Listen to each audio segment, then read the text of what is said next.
So why don't we start there? Why don't you tell me about what the culture around food was like in your home, what the dynamics at home Mm, were like surrounding, I imagine you and your mom, or you, your mom, and food, if you had siblings, that kind of stuff. Why don't we jump right in, start there? sure. I mean, the long and the short of it was the only thing that my mom and I ever argued about was food and weight and body stuff. We had a fantastic relationship. She passed away when I was 20. Well, I'm sorry to hear And that. um, but our whole life together, we had a really, really wonderful relationship. But there was this one sticking point, and it repeatedly came up. And um, with her and my dad and my sister and extended family, it was always just a big issue.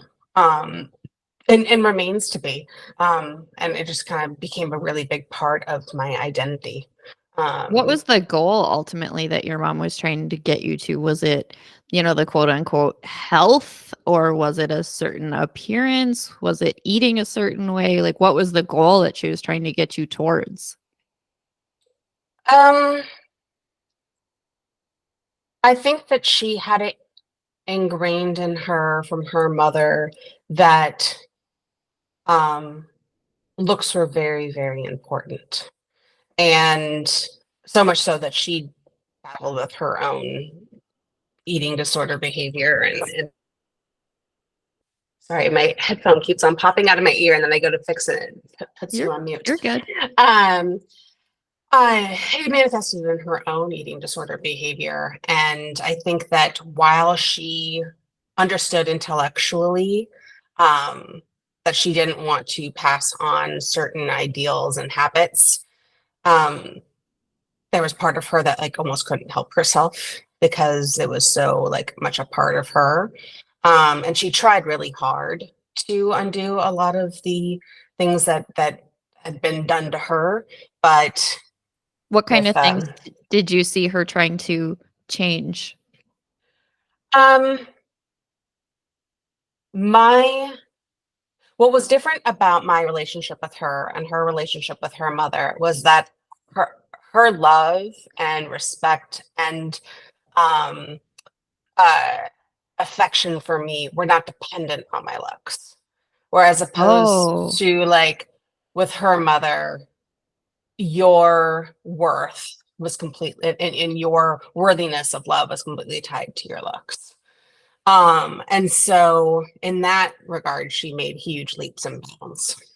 Um, but it what was your relationship like with your grandmother then? I'm curious. Like, very difficult, very difficult. okay. And she came by her issues, honestly. My grandmother was a survivor of Auschwitz, Oh, and um, she was a very, very beautiful woman. And um, she was well educated. She spoke 9 languages, including German, which helped her a lot. And she was very beautiful. And she kind of sees those traits, particularly her beauty, as one of the reasons that she was able to survive the camps.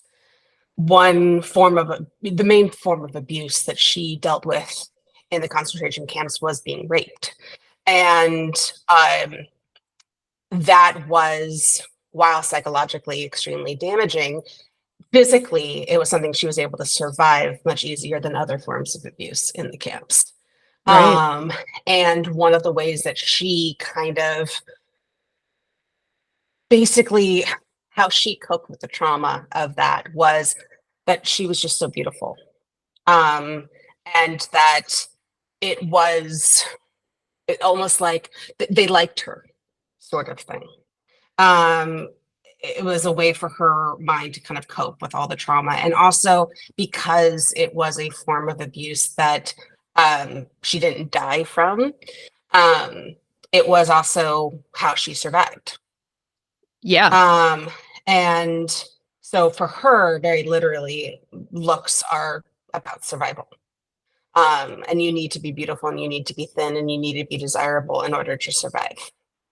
Um, she ended up getting, because of the way she presented herself, because she spoke German, she ended up getting a job in when she was in the camp, she was in a job in the office doing office work instead of doing manual labor, which also helped her. She used to tell me stories about how some of the guards would give her extra little bits of food because they liked her. So, um, and she could speak with them in German, and so there was a different rapport that she would have with them. And even though it was all awful, it all kind of the message that she got was, "This is how you survive." And this is the most important thing. I'm like trying to hold the fact that like she probably had this pressure on you to look a certain way, and she also survived these really horrific things at the same time, and like my heart is being like so pulled towards your grandmother right now. Oh, and I i'm also know. and I'm also imagining like little you having to like hear these stories and also hear these messages from your grandma. And I'm also aware of the fact that like I commented on how gorgeous I thought your hair was when we got on this call, and now I'm like so self-conscious about that. No, I appreciate the compliment. I appreciate the compliment. The compliment was nice. I no, but it makes it complicated because Yeah. my this is gonna sound awful, but my grandmother was, can I swear? Oh, Okay. 100%. She was a huge bitch. Like, she was horrible to me. Hmm. Um, I loved her deeply. I respected her deeply. We had a very, very like close relationship in a lot of ways, but she was also awful. And it's really hard to like hold both of those truths and to know intellectually like where all of her issues came from and what she had been through. And not just that, I mean, she had been engaged when the war started, and her fiance was killed. Multiple of her parents were killed. Her multiple of her family members. Um, she even her mother died when she was 2 years old, and she was raised by her grandmother who died when she was 13. And she experienced an extraordinary amount of loss. And then my mom died when um, when my mom was 49, and so she had to endure her daughter's death as well. I mean, like she's dealt with unimaginable loss and unimaginable trauma. Right. So Holy there's shit. there's such a huge part of me that like I told you multi-generation when you I said that I had some Yeah. multi-generational crap to talk about. Um, so there was definitely like intellectually I know everything that she's been through, and how incredibly strong and resilient she was. And ironically, just the way there was multiple ways that she would try and be controlling, but the primary way was just really reinforcing, you have to be beautiful, you have to be skinny, it's the most important thing, and if you're not, bad things will happen to you. And like know where it came from, but it didn't make it any less um uh difficult for me growing up with those messages. And then my mom as well, and her knowing, my mom was also a therapist, and she knew so she knew better, and she would say that she knows better, but then sometimes she would just have such a hard time not like reinforcing some of those lessons that she learned, even if I they were mean, like those lessons light. nobody really wants to describe their mother or their grandmother as strong and resilient. Like people want the compassionate mom and grandma, or the soft, the cuddly, the Hmm. warm. Like those are Hmm. the words people want to Hmm. describe those caregivers as. For sure. And my mom was very warm and compassionate and loving. But be, but in spite of her mother. Right. So, my the messages I got my whole life were all around body and food, and and yeah, it was the only thing my mom and I ever would argue about. And so and then there was also issues on my dad's side that I'm not even like gonna go into because like that's a whole other story. But like, um, but it was both sides of the family. So it's been a lot of unlearning for me. And I remember going to therapy some years ago and um kind of coming to this realization with my therapist that I I never accomplished anything in my life by berating myself. I'm very successful. I have a great marriage. I have two healthy, happy kids. I have a great career. I, by many measures, I have a lot of successes in my life. And not a single one of them was accomplished by me like shitting all over myself. And so why I kind of realized in my work with this therapist that like, why did I think that constantly shitting all over myself for my weight and my looks? Why was this going to get me where I wanted to be? Why was that going to help me accomplish my goals? Because it's not what worked for any of my other accomplishments. And so I went down a path of like trying to learn self-compassion, and that's something I'm still working on, but it's been uh that's really what the last handful of years I've really been focusing on, but I'm it's curious. been hard. Oh, absolutely. All of that deprogramming or unwiring, however you want to look Hmm. at it, like Hmm. it's it's messy and it's Hmm. complicated. Hmm. I'm a trauma therapist, and so I always like go back to like the childhood stuff, right? And so Hmm. I'm imagining Oh, little you'd have a you. field day with me. But well, I'm actually like I'm imagining like little you, and so like I'm curious, like what are the things that little you is berating yourself about? Like, can you remember the things that you were like nitpicking yourself out on? Like, I know there's the trend going around right now about like, can you notice my biggest insecurity? No, I bet not. Nobody's noticing yours either. And so, like, I'm Mm, curious, like, did you have a biggest insecurity? When do you remember noticing insecurities? Like, at what age did you start to become kind of aware of these things within yourself? sure. I mean, my biggest insecurity has hands down always been my weight. Always. Without question, it has been like the biggest plague of my life has been dealing with my body and my weight. And I don't remember a time in my life where that wasn't the case. Yeah. I'm actually currently um working with a different therapist. I started doing EMDR Yes, for the very yes, first yes, time. yes, yes. I'd never done it before. I don't do it in my practice. I'm not trained in it or anything. And I'd never done it before myself. And I just started with a new EMDR therapist. And and I one thing, and we're talking about a lot of these same themes. And something that came up, speaking of childhood, was I remembered an instance sometime in elementary school, like I want to say like fourth or fifth grade or something like Mhm. that, of being teased by kids at school about being Yep. heavy. I developed early. So I was the first girl with boobs. I was the first like girl Ugh, with curves my and stuff. soul sister. I was right there with you, fourth or fifth grade. Seriously. Yeah. And when you see a 9-year old with boobs, like kids are um not mature enough to anyways, so it came up this memory of being teased about my weight in elementary school.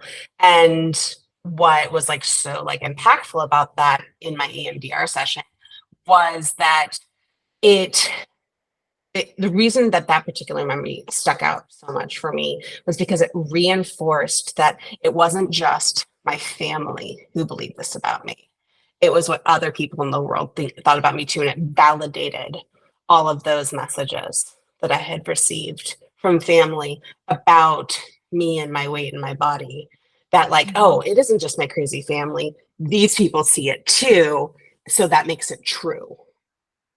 Like, I am fat. I am um, uh, less lovable or less likable because of that.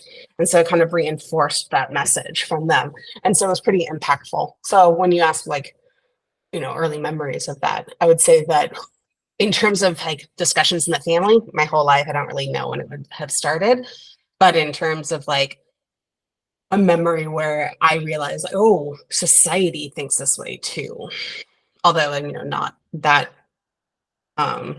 because I was like 9. So I didn't, but it was more like, oh, that person, that other fourth grader believes that as well. Were you othered? Like, did other people like not want to be friends with you or okay. No, no, I was fairly well liked. It was just always a theme that, if someone's going to get teased about something, that was the thing. Right. Like kids tease even if, that's just life. People Yeah. don't Even get if away from people don't get away from and no, I had great friendships. I was, really well liked throughout, elementary through college. Like I didn't what that wasn't having friends or anything like that. That was never the problem. But if there was teasing to be had, that was the subject. did you ever do anything to try and change your body? Oh gosh, yeah. I might have been the youngest person at many a Weight Watchers meeting.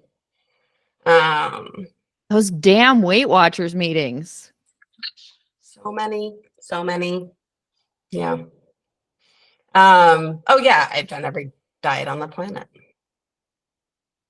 Um, Working out, going to the gym at, at very young ages, and not with the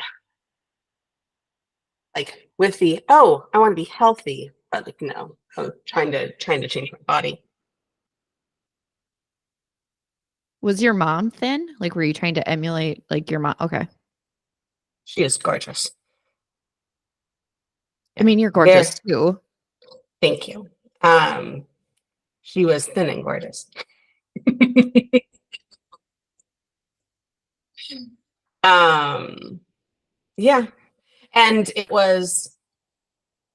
My mom used to say that it was the way I rebelled. That I didn't. I got good grades. I didn't drink or do drugs. I was a good kid. I was a well-behaved kid. And the thing I did to rebel was I insisted on being fed, basically. Stop it. Stop. Stop. That was how I rebelled, was through food of like, oh, you say I can't have this chip? Well, fuck you. I'm gonna eat these chips. And that my relationship with food was my fuck you to it was my form of rebellion. And I don't think she's entirely wrong. And that Okay. I think that to some degree there might have been some truth to the fuck you, I'm going to do this anyways. And to the point where like it created a healthy, unhealthy, definitely not healthy, an unhealthy like binge type behavior with food at times where I think that there was some element of well, then fuck you, then I'm going to get down with this, whatever I'm eating. So I think that there was some truth to that, but it didn't have to be.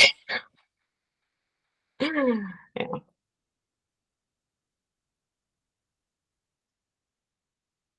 When did you decide that you wanted to have a different relationship with food? Oh, I tried that many times over the years. I think that it it really started when I went to my last therapist, the therapist I saw before my current EMDR therapist. That therapist specialized in peripartum issues. I had really, really bad postpartum anxiety. Um, and so I ended up seeing a therapist who specialized in postpartum anxiety and postpartum, peripartum mood stuff.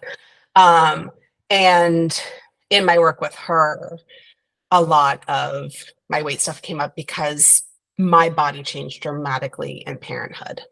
Um, Yeah, I want to talk about I that too. yeah, yeah, and um, I had a I had and had continued to have a really, really difficult time getting getting my body back, whatever that means. And I Okay. don't. My body is completely and 100% different. And I know that it would be even if I lost weight, just the nature of getting older, the nature of of becoming a parent, and the way your body changes when you become a mother, like that would be the truth regardless of my weight. But I was really, really struggling with how much heavier I was as kids. And having a more and more difficult time, not doing some crash diet and like dropping 20 pounds like that, because I would always be able to course correct before. And course correcting was like getting exceptionally harder. And my therapist made the audacious claim of saying, like, well, what if you just don't? And I was like, what? She's like, well, what if you just don't lose the weight that you've gained? And I was like, that's unacceptable. Like, that, I can't. And so we did a lot of work around that. And I was angry with her.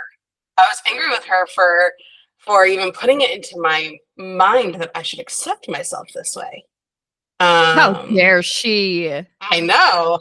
And like, what's so funny is that like, as a therapist, it's like, do as I say, not as I do.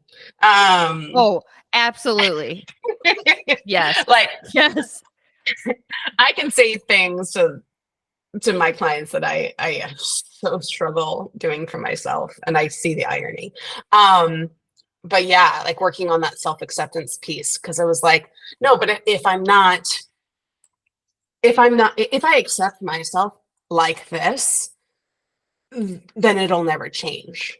Like I can't accept myself like this because I need that lack of acceptance to push me towards change. And that's when that whole like, well, when has that ever worked for you?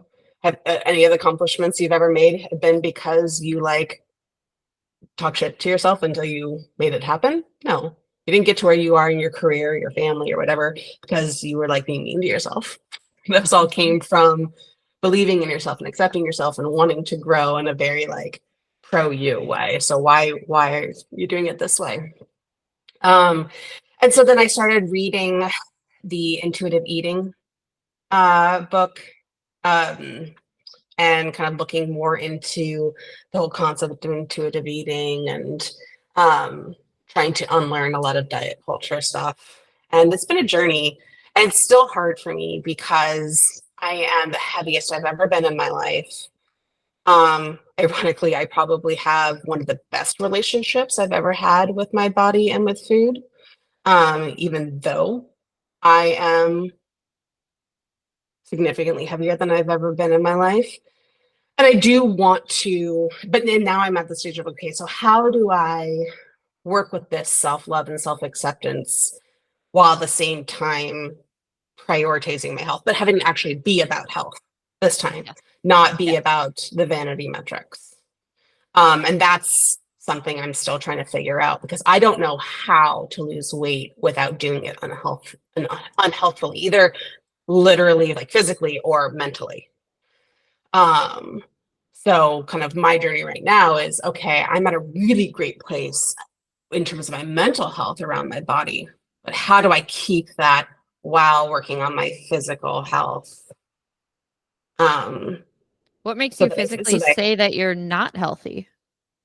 I don't feel good in my body. Okay.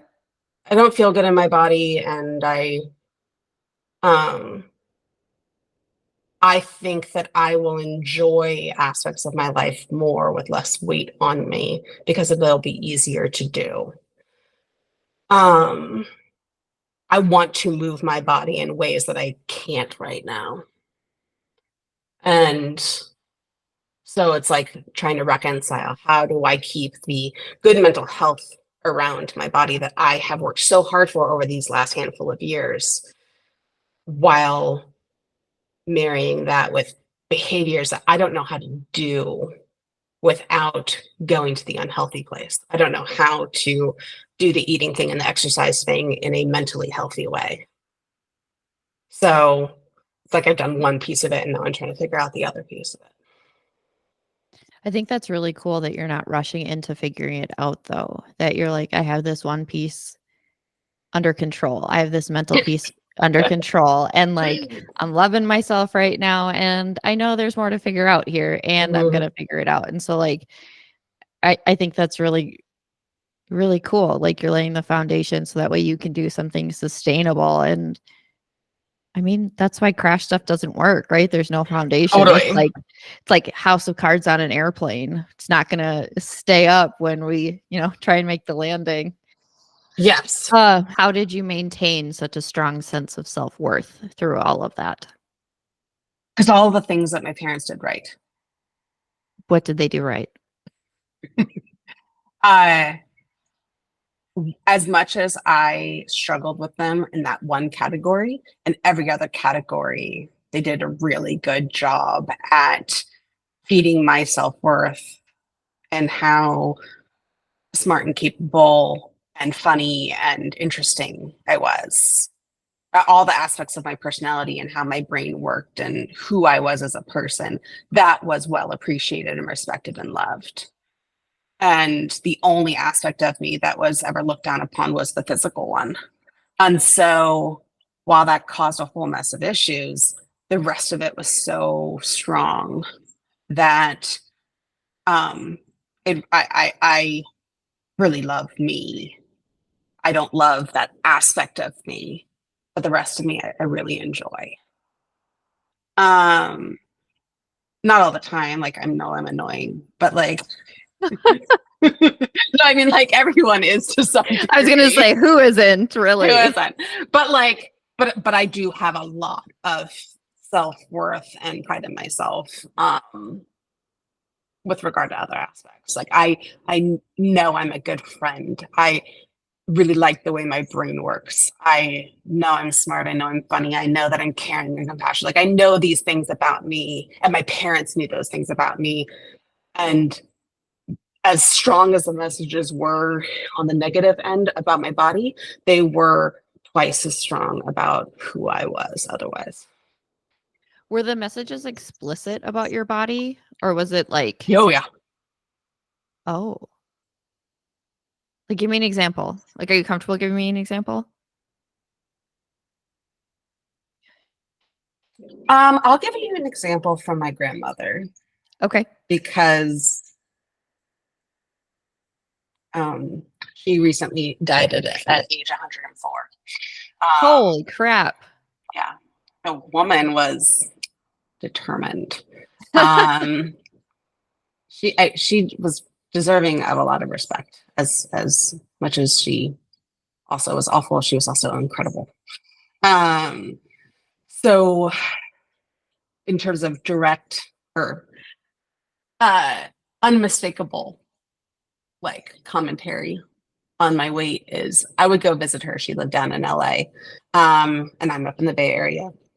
I would go down and visit her every time, my whole life. When I would visit her, I would get a hug. She would feel my hips and waist. She would pat me down, basically. And if I was heavier than the last time that she saw me, I would get a. If I was thinner than the last time that she saw me, she would take my face and go, I love you. Without fail. So that's just one of many, many, many examples of I remember one time in college I was visiting her and we were having a little sleepover because we would have these awesome sleepovers. That's why it's complicated. There's lots of good memories in there too. And she asked me if I had a boyfriend, and I didn't. But you don't say like, "Don't worry, Grandma, I'm getting laid plenty. Don't worry about it." Like you don't say that. Like you just say, "No, I'm not dating anybody. No, I don't have a boyfriend." And her response was, "Oh, it's okay, sweetie. Someday you'll be thin, and then someone will love you." literally verbatim her response to a girl, 19-year-old girl who had just gauged the freshman 15. And I was like, oh, thanks, Grandma.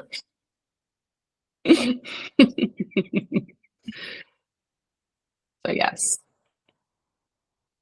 those Oh are my just a goodness. couple examples.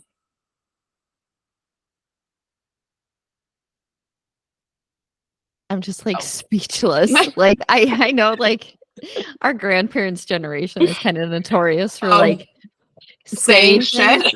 Yeah, that it's like, why why did you think that was okay? Like, a lot of contexts and like Hmm. specifically regarding weight, it's just like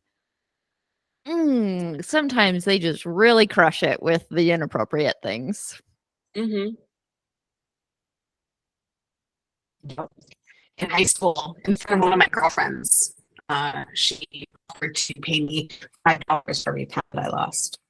Oh, oh my goodness. I was like, thanks, Grandma, I'm good. Can we not have this discussion in front of Ashley?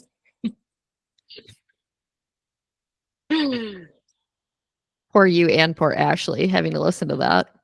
Yeah. How about So now? those Are are, you honest with your husband about like days where you're struggling with your body image and oh, very much. And he could not be better about it. He's a dream. He loves me at any size, any shape, any way. Um, and he is very, very kind and sweet and thoughtful and accommodating and just complimentary. I mean, of all aspects of me, but when it comes to my looks, he makes it very clear that no matter where I am on the spectrum of anything, he couldn't love me more, and encourages me often to be kinder to myself.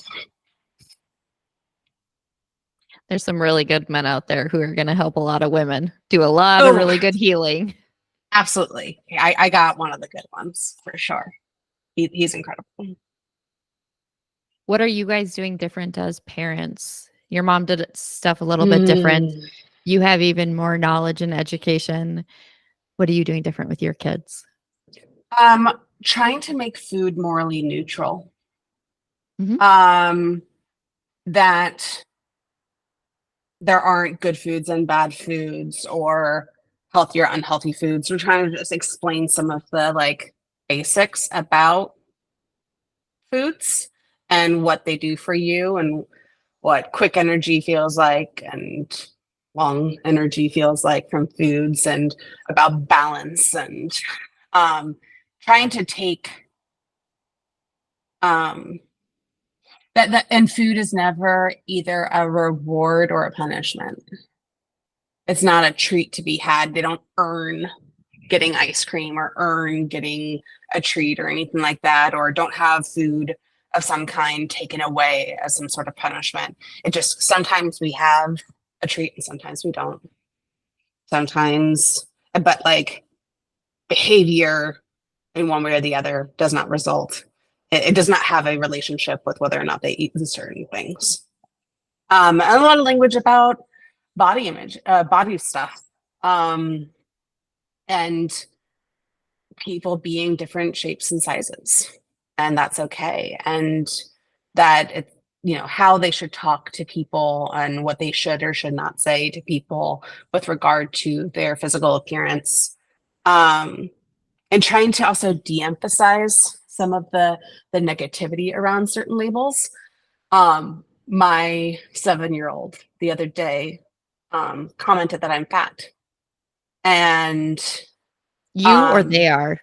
know that I am, Okay. um, and said like you have a big belly. And I was like, you're right, I do. And I tried really hard not to have it like hurt my feelings, but show him that like people have all different shapes and sizes. And you're right, like neutral about my body, neutral about my stomach. It wasn't a morally good or bad thing. And then we talked about when and how to comment on people's appearance, why you might say something, why you might not. Like just having a conversation about it, but not make it like a calling me fat or saying I had a big belly is some like horrible thing that you had that you can't say to people. Why some people wouldn't appreciate that comment and how to be tactful, but at the same time, not making fat a bad word. How was that Um, experience for you? Because I mean, I know we use those moments as parenting experience or like parenting moments for our kids, and we are also still humans. And so I'm curious, like, if you still have any emotions or reactions. I'm I worry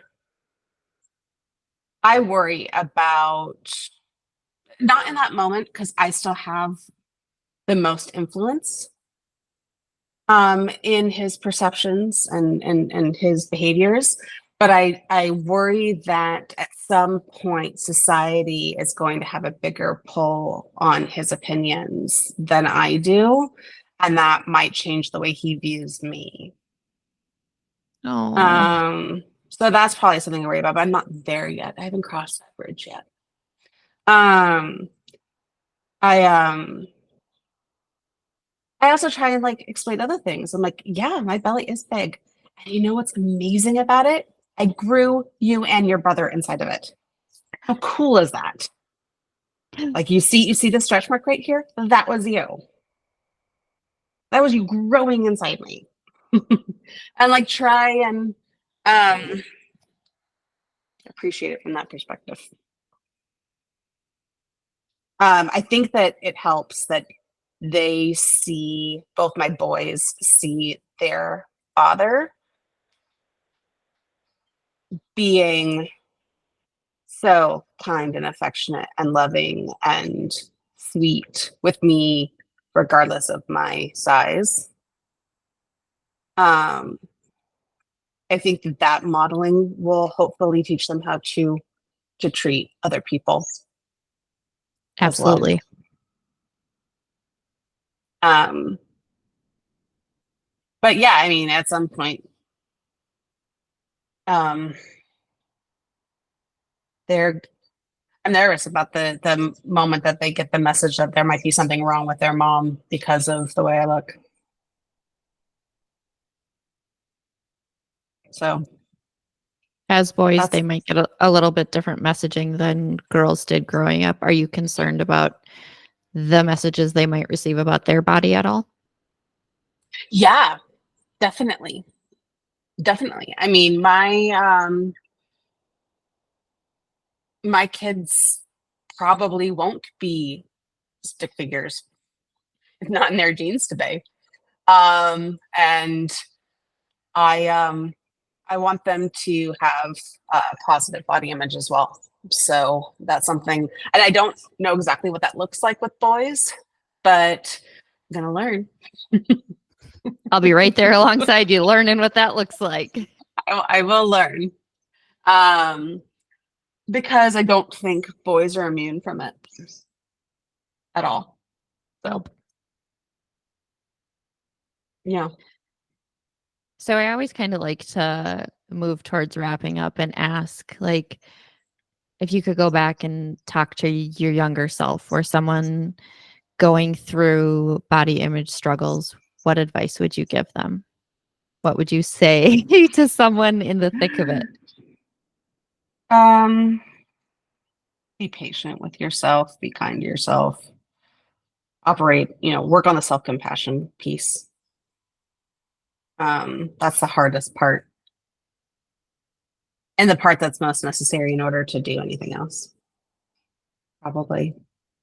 Um, I mean, I'm still working on it, but also that they're lovable and worthy and there's nothing wrong with them, even if society tells them that they are supposed to look a certain way, or not just society, people that they love tell them that they should be looking a certain way. Because they think it's going to help them survive. Hmm. And also, like, start their journey to true, like, intuitive eating. Like, how does food truly make them feel? What foods do they truly like or not like? What does it feel like when they're paying attention to their body while they're eating? What movement for them is actually joyful, um, and not compensatory? Um, what is what kind of relationship around food and movement can they have that is truly coming from like a place that feels right and good and joyful to them, as opposed to what they think they should be doing? How about for those loved ones trying to support someone struggling with body image? Do you have any advice for how they could help someone? Maybe things your husband does or things that he could do.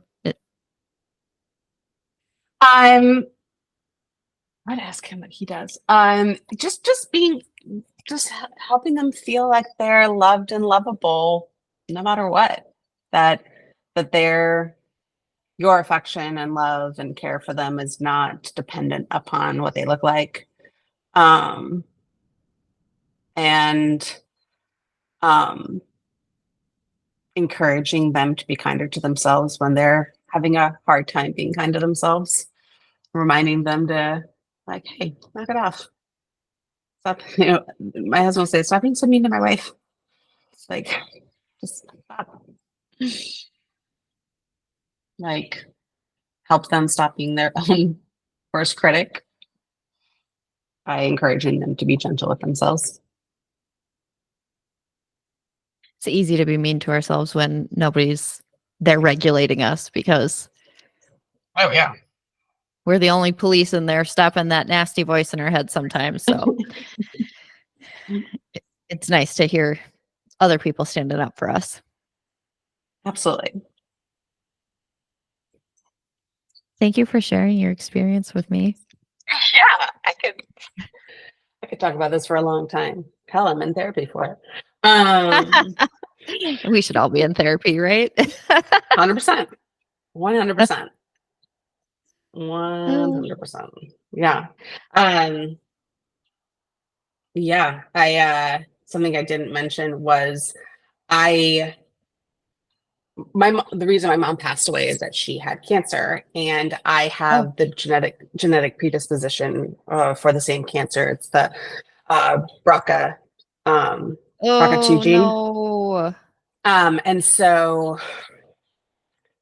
a year and a half ago, I had to have a full hysterectomy, my uterus and ovaries and everything removed, and which put me in the menopause, which makes it even harder to lose weight and harder to Yeah. regulate my weight.